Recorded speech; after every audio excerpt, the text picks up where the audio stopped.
Okay, so I'm talking about diagnosing DLD or language disorder associated with DLD.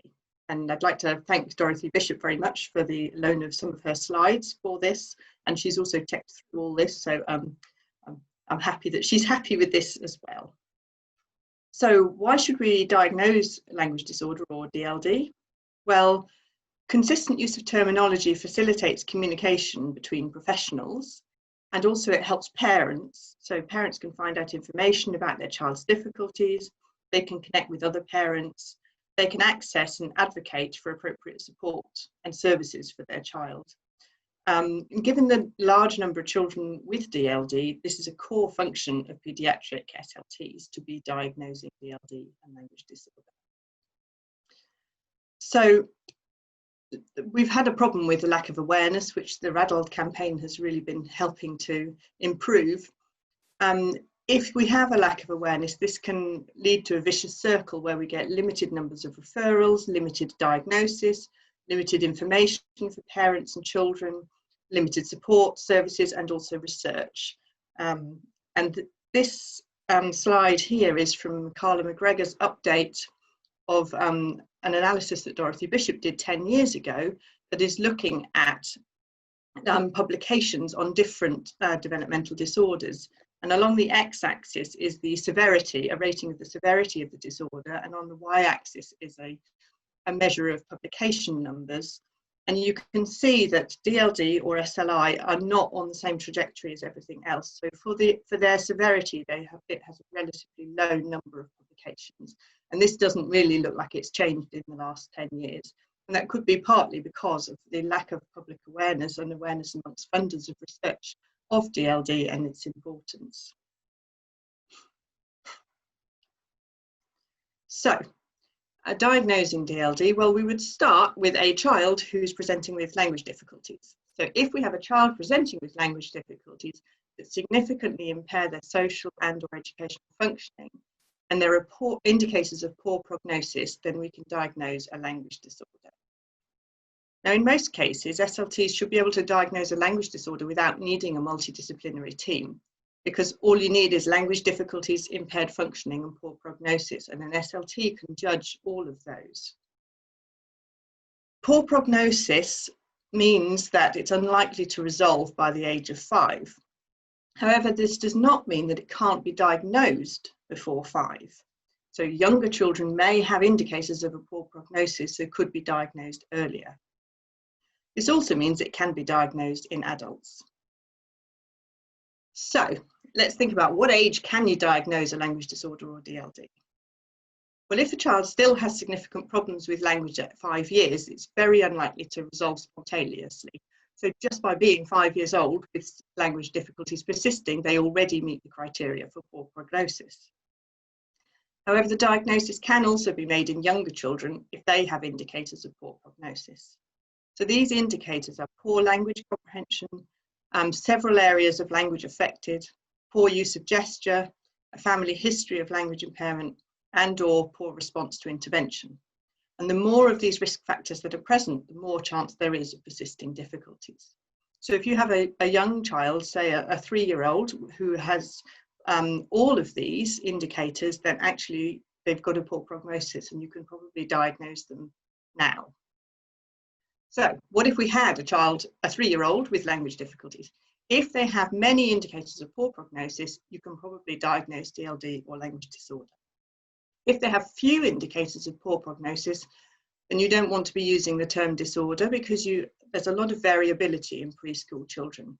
Many children with some language difficulties, age 3, without those indicators of poor prognosis will resolve spontaneously. So we don't want to be giving them a diagnosis of DLD or language disorder. So for them, we want to use some general terms like language difficulties, or we could say that they have SLCN. And then later, as they get older, we can monitor their progress and see if actually we do want to give a diagnosis or actually their difficulties resolve. The Catalyse project strongly recommended not using the term language delay because this has been misused in the past. It's also misleading because it indicates that the children will catch up. Now, some of these children will catch up, but many of them won't, so we don't want to be using that term. So language difficulties seem to be a better general term, or just SLCN. But it's not really a diagnosis, you're more just describing that they have difficulties with language. And then later you may want to revise that. So language disorder is a subset of the broader category of speech, language and communication needs. So you could use, for a child where you're pretty confident they have a language disorder, you could use either term. Okay, so language disorder itself, though, is an umbrella term and can be split into DLD or language disorder associated with a biomedical condition. Now, an important thing to say is that associated with does not mean explained by or caused by. And I think this has caused a lot of difficulties. It may have been better if we just used the term and, language disorder and ASD, language disorder and intellectual disability, because it clearly states in the catalysed paper that this does not mean explained by, but people are still interpreting it to have meant that. So maybe we should have just used with or and to make it clearer that this is not a causal explanation. The other thing to make clear is that these are not exclusionary factors. Children with a language disorder, whether or not it's associated with something else, are still eligible for assessment and maybe for intervention, depending on their profile. So what about the numbers? Well, this is a paper that Courtney Norbury published with colleagues in 2016. They found that of children's starting reception in Surrey, nearly 10% had a language disorder.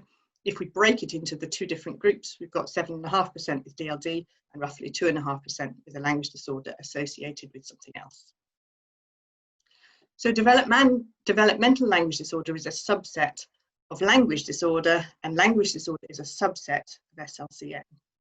So if a child has DLD and you want to diagnose them with DLD, you could actually use any of those three terms. But other children may have a language disorder, but not DLD. So if we're diagnosing DLD, this definition is very broad. In order to actually work out what educational provision or intervention to provide, we need additional information. Just the diagnosis is not enough. We need to know the nature of the language impairments. The Catalyse project decided against any subtypes because too many children didn't fit neatly. So we need to know what areas of language are affected and what severity each of those is. We need to know about additional risk factors, and we need to know about co-occurring disorders. Now, these co-occurring disorders means that some children may have multiple diagnoses, which may also need intervention. And particularly as children get older, and even more so as they become adults, it can be really difficult to disentangle the effects of the co-occurring disorders and the effects they're having on each other. So this is RCSLT's version of the Venn diagram that Dorothy Bishop produced. So the outer blue circle is SLCN, and within that we have these children who have language difficulties who are under 5 and they have few risk factors, so we're not wanting to diagnose language disorder or DLD. We also have children where they've got a lack of familiarity with their ambient language and we don't know whether they have their difficulties are related to that. We also have children with speech sound disorder and other areas too. So then we have language disorder, and within language disorder is DLD. And you can see there's this overlap with phonology. So if a child only has difficulty with phonology and not with any of these other areas of language, you probably wouldn't be diagnosing DLD, but a speech disorder. If they have difficulties with phonology and these other areas, then you may well want to diagnose DLD, and perhaps you want to diagnose them with DLD and a speech sound disorder. Okay, so what about these biomedical conditions? What's included? So this includes a language disorder associated with a known genetic condition, an acquired brain injury, sensory neural hearing loss, intellectual disability, and autism spectrum disorder. These last two were included because of the growing evidence of a genetic basis for these conditions. But in amongst the Catalyse, the people contributing to the Catalyse project, there were a group arguing that ASD should actually not be counted as a biomedical condition, but as a co-occurring disorder.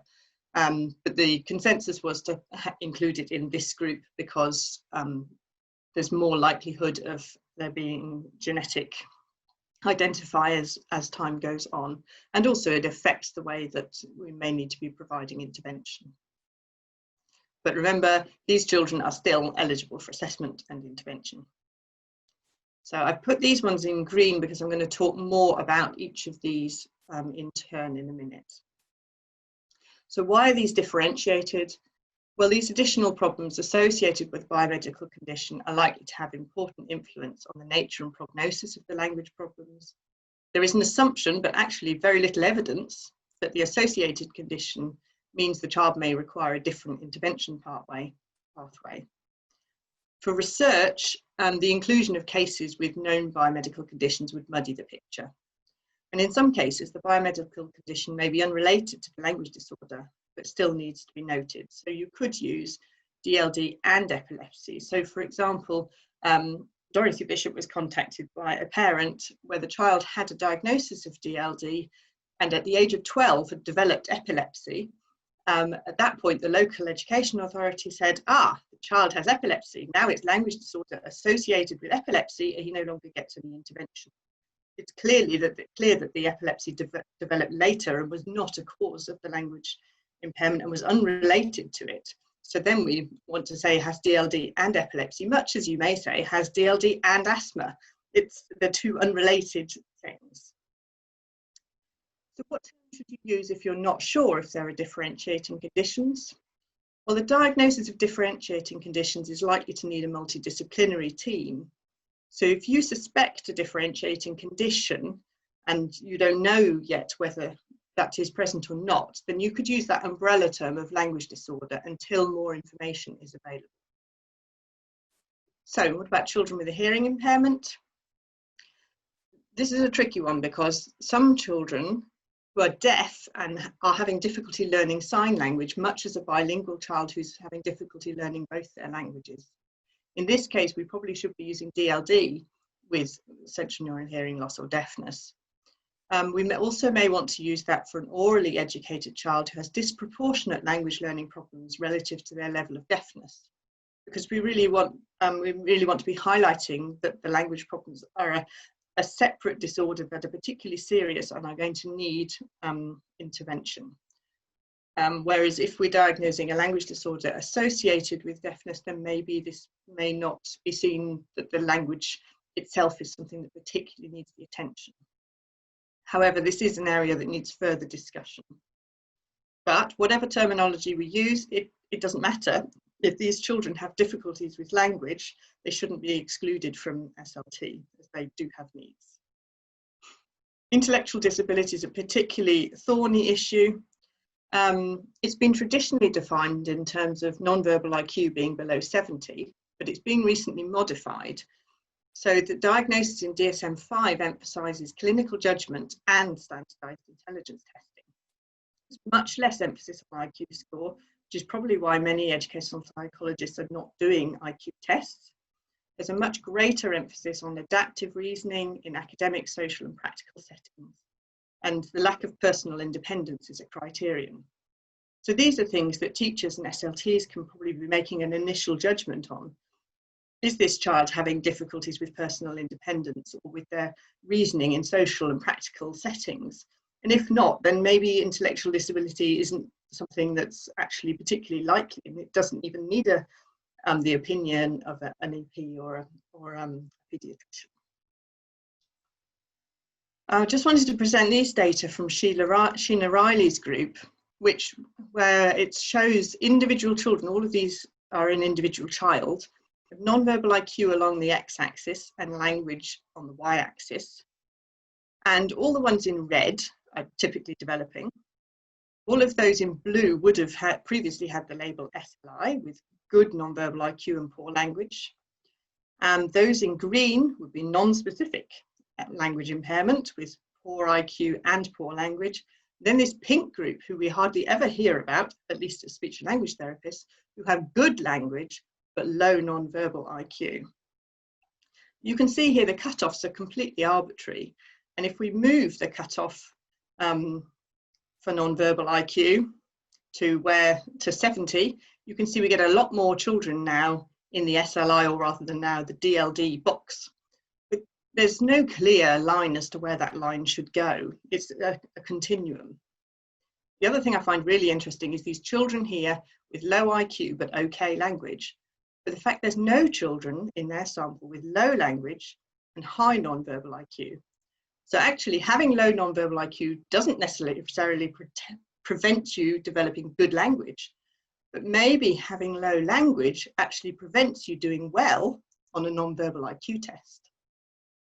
So perhaps it's language restricting non-verbal performance rather than vice versa. So DLD doesn't exclude those children between those two bars with low average IQ. So the study Courtney and Aubrey did showed that children with DLD with low average IQ, i.e. between 70 and 85, didn't differ from traditional SLI on anything apart from non-verbal IQ. And the few intervention studies that have looked at this also don't show any difference in response to intervention between these two groups. But the study in Surrey, the SCALE study, did show that children with a language disorder associated with another condition did differ from the DLD children with low average IQ. So maybe that is a more sensible split than the split that we had previously with SLI. So if you suspect an intellectual disability, but you're waiting for the views of the multidisciplinary team, what label should you use? Again, if you're unsure, use the umbrella term language disorder until you have more information. Don't forget, though, that low language might be influencing cognitive performance rather than vice versa, or maybe in addition. But so DLD may be appropriate for a child who's not meeting criteria for intellectual disability, but is having poor functioning in class. ASD, why is this including? What about social communication disorder? There are two thorny issues here. One is it's not clear which professional group would have responsibility for social communication disorder, whereas a pragmatic language disorder is clearly seen as falling within the domain of speech and language therapy. What about children with ASD who also have language problems similar to those children with DLD? Well, sometimes we view it as children with autism as having structural language problems and being quite separate from children with DLD who have pragmatic problems. And then there's this group with social communication disorder. Who are they? Well, actually, boundaries are hard to draw. It's much more of a continuum. So maybe we don't need this social communication disorder, but we do need to bear in mind that it's really a continuum between autism disorder and DLD. So Catalyse doesn't recommend using social communication disorder, saying that they regard pragmatics as part of language, and therefore pragmatic impairment as a type of language disorder. However, children with ASD should have a language assessment, and where they have language disorder associated with their ASD, then SLT should be considered. So if you suspect ASD, what label should you use? Again, if you're not sure, use language disorder until you've got more information. If the ASD diagnosis is ruled out, you can use DLD, but you need to describe the language impairment and the co-occurring disorders. So for example, it may be that the language impairments are mainly in the area of semantics, pragmatics, language use, verbal learning and memory. Maybe there are co-occurring disorders in attention and behaviour. With a child who receives an ASD diagnosis, then they would get the diagnosis language disorder associated with ASD. And again, you would describe the language impairments. So perhaps they have difficulties with syntax, very similar to those of a child with DLD, and they're going to need intervention to work on that. My last point, though, is when looking at intervention and educational provision, diagnosis is only the first step and may be necessary to unlock intervention and educational support. But neither intervention nor educational provision should be based on the diagnosis, but on the child's detailed profile, severity and functioning in their current environment. So the need for intervention and the nature of that intervention may change with time, even if the core difficulties remain. So thank you for listening.